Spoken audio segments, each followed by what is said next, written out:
when we're looking at hiring somebody, we're hiring them, and I'm not just talking about somebody out in the field. I'm even talking anybody in your company, whether it's an admin person, whether you're hiring somebody that's just going to go clean the shop. I don't give a shit. These things need to be considered. When we're looking at lead flow, let me just get crystal clear on what that is. Do we have enough opportunities that are not just right here now, but that we can see out in the future, where we have at least some form of consistency of opportunities?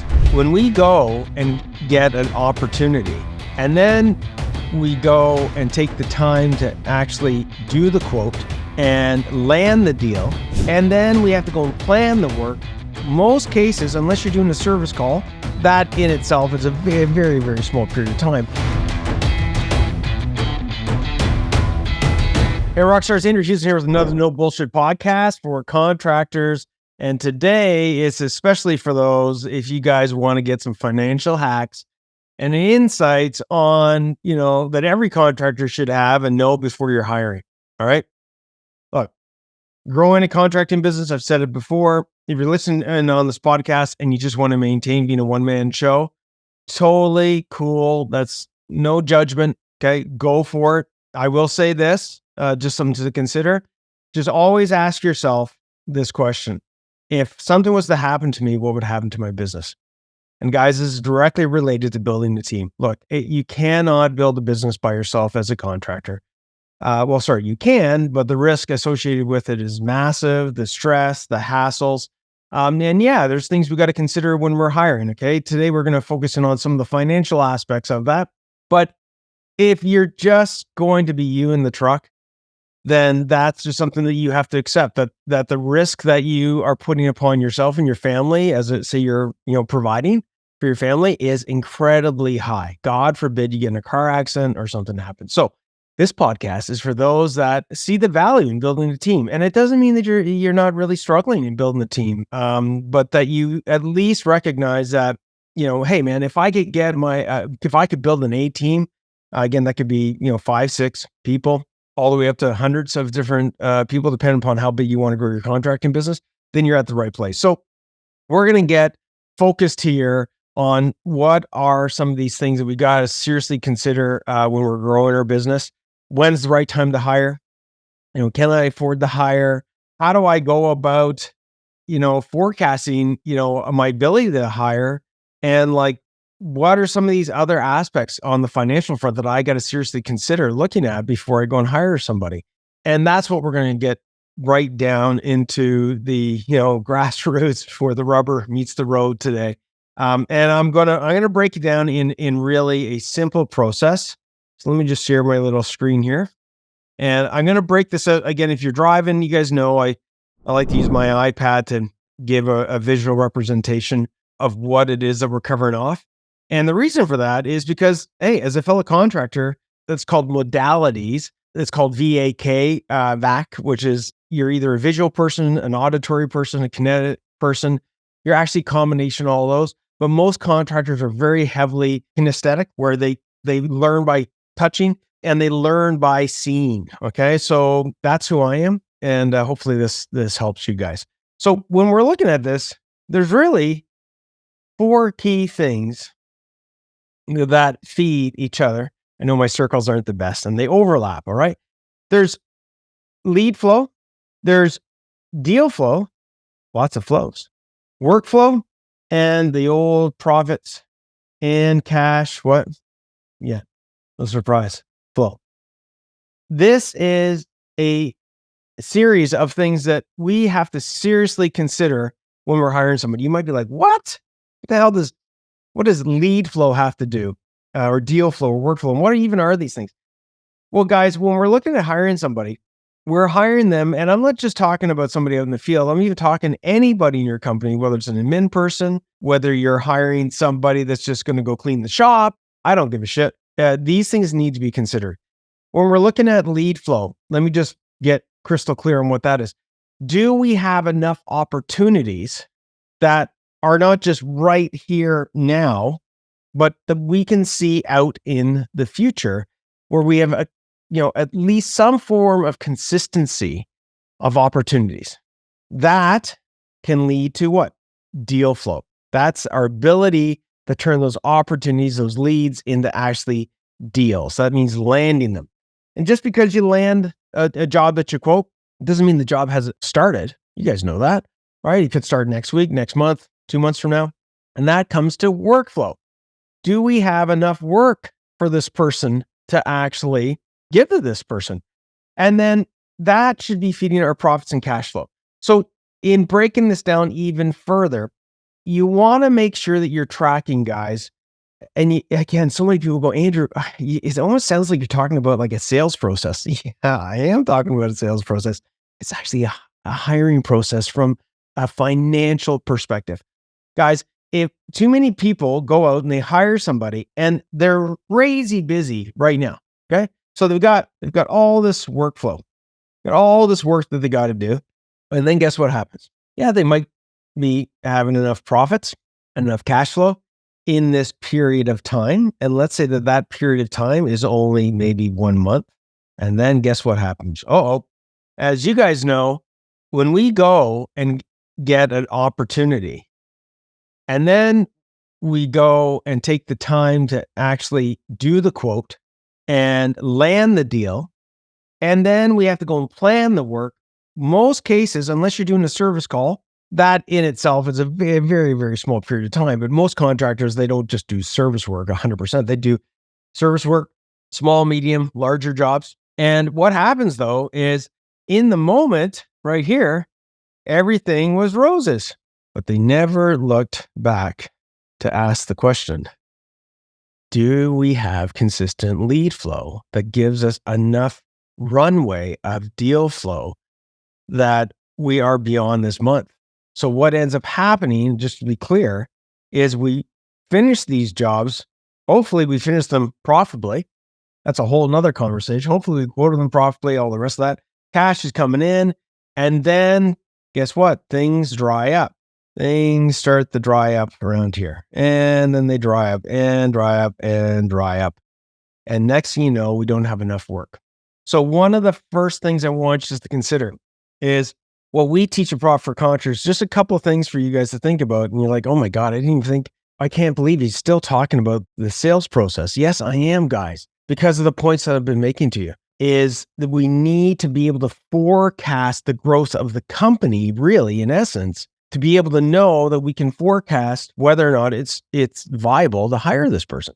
Now, there's lots of different ways around what work we're going to be giving this person, okay? We could be delegating, which is the ideal thing. A lot of the things that you were doing in the field, working on the tools or running the jobs, to this person that we're hiring or the people that we're hiring. So delegation is huge, but we still need to make sure that we are filling the pipe in a controlled, forecasted way. And it's not going to be perfect, all right? But we need to at least know what the trend is. Example, you go out and say you don't even know, looking at your financials, that you forget because you're so busy in December. And one of the slowest times of the year for you, let's say, is January. Let's say it's February. And you go and hire this person, and he's fucking you spend tons of time putting ads out there and interviewing the people. Hopefully you got a hiring process. If you don't, we can talk about that in another podcast. Anyways, you go through all this work, you land this person, you finally find this person, and then come to January, it's like, oh shit, I don't have enough work for this person. You didn't think it through. Now this person's like, fucking, I'm out of here, because they're not, they're not going to stick around if they're not getting paid and there's no work. And now you end up going through this vicious cycle and it never stops. So first things first, guys, make sure you have enough lead flow, deal flow, workflow, and profits and cash flow. And a couple of quick little tricks on this, not sort of tricks, but little strategies. We teach our clients a couple of the key easy boards that we have them use. I'm talking whiteboards, or you can use a spreadsheet, whatever, but start off with is super simple as whiteboards is you want to have what's called a sales board, and you want to have what's called a progress to profit board. Okay. Cole's Notes version of those. I did a podcast on each of these, but Cole's Notes version of these is this sales board contains what? It contains the lead flow and deal flow information. Progress to profit board contains the workflow and profits and cash flow information. And that then allows us to get a better gauge of, do we have enough like I said, lead flow, deal flow, workflow, and profits and cash flow before we hire this person. So that's one aspect that I want you guys to think about from a financial perspective. The other aspect of this, okay, so that's aspect number one. We're going to just do one more, is what is the ROI of the hire? And when we look at the ROI of the hire, it's either going to be due to improving, creating some sort of aspect of delegation. It's going to be some sort of aspect of elimination. Talk about that in a second. It's going to be another aspect or potential aspect of some sort of systemization, or it's going to be something that has to do with something that we're going to keep and actually do more of. When we're looking at this, and I'm thinking about you as a business owner, when you go to hire a person, let's say that we are hiring, as an example, I'll pick two different roles. One will be an installer. The other one I'll pick as an administrative person. Okay, so we have this admin and we have the installer. We can call that installer, we can call it the tech, we can call it tradesperson, whatever the fuck you want to call it. Okay. So when you go to hire this person, you want to really ask yourself about the ROI. What are some of the things that you can delegate? Let's say it's the admin person. Let's say it's invoicing. Let's say it could be the admin person goes and picks up checks. It could be the admin person orders material. The admin person, does some of the bookkeeping. The admin person does like aspects around administrative stuff, which, no offense, guys, administrator will probably cost you in the range of between about $25 to $35 max for an admin person. If you go with a VA, like overseas, you can probably get one, and we help our clients with that as well. You can probably get one, I'm not shitting you, between $10 and $15. And we're talking a really good admin. So you got to ask yourself, what are some of the things that you're doing right now that are administrative that you could delegate? And what could you, get ready, what could you replace that with? So if you're getting rid of a whole bunch of $20 an hour, $35 an hour tasks that you could pay somebody for, what are some things that you can keep or do more of, or actually, maybe start doing? Okay. Maybe keep / start. That's going to be higher value. Could you quote more? Right back to here. Could you generate more lead flow? Could you work on more of, landing more jobs, or even delegating and creating a sales system to actually land more, to get more deal flow? Could you spend more time to make sure that the work that gets done is actually more profitable, that it generates more cash flow? Like, guys, I'm telling you right now, as a CEO of a contracting business, you should eventually get to a stage, I'm not shitting you, where you are earning thousands of dollars, potentially tens of thousands of dollars per hour as the CEO. You're like, what the fuck? I go, yes, guys. I said in my previous podcast I just did, I was talking about aspects of value briefly, and put this into perspective. Imagine if it took you 2 hours to go land a $30,000 job. I don't care if it took you 4 hours, but let's use 4 hours. It took you 4 hours to, talk to the prospect, go out to their place, quote the job, meet them a couple of times. Yet it took you 4 hours, okay, to do all that. You landed the job. It's a $30,000 job. Let's say you made 20 points on that. That's $6,000. Follow me, right? Everybody follow me? Okay. That's $6,000 that you made over the span of 4 hours in profit. So what are you worth per hour? If that was the case, and I'm sure that's actually happened to you, you're worth, guys, thousands of dollars an hour. I think it'd be something like $1,500 or something an hour.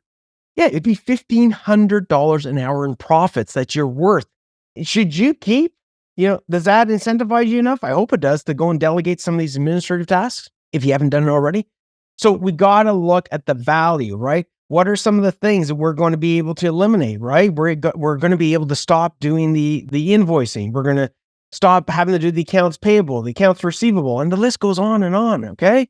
And then when we hire these people, what are some of the things these people can do to help systemize things? I'm going to tell you right now, an administrator is going to be way better at systemizing administrative things than freaking you are. We suck at doing administrative tasks as a CEO.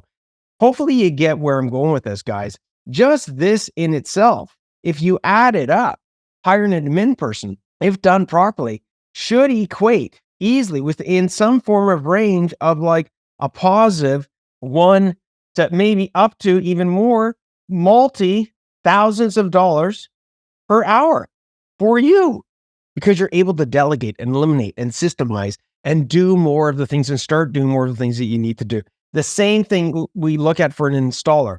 Yeah, you could do it maybe better than the guy because you're like a Gretzky of the trade, but that's not going to make you money. You got 4 guys working for you. Say you're charging out, $100 an hour, and let's say roughly, it costs you to pay those guys and overhead and everything else. Let's just say for easy, and maybe it's going to be plus or minus, but let's just say for easy math, you're making $50 an hour on these guys. Think about that. In the span of a week, and even taking one step back, you're making now like $200 an hour. And in all honesty, that money is being made without you having to do the work.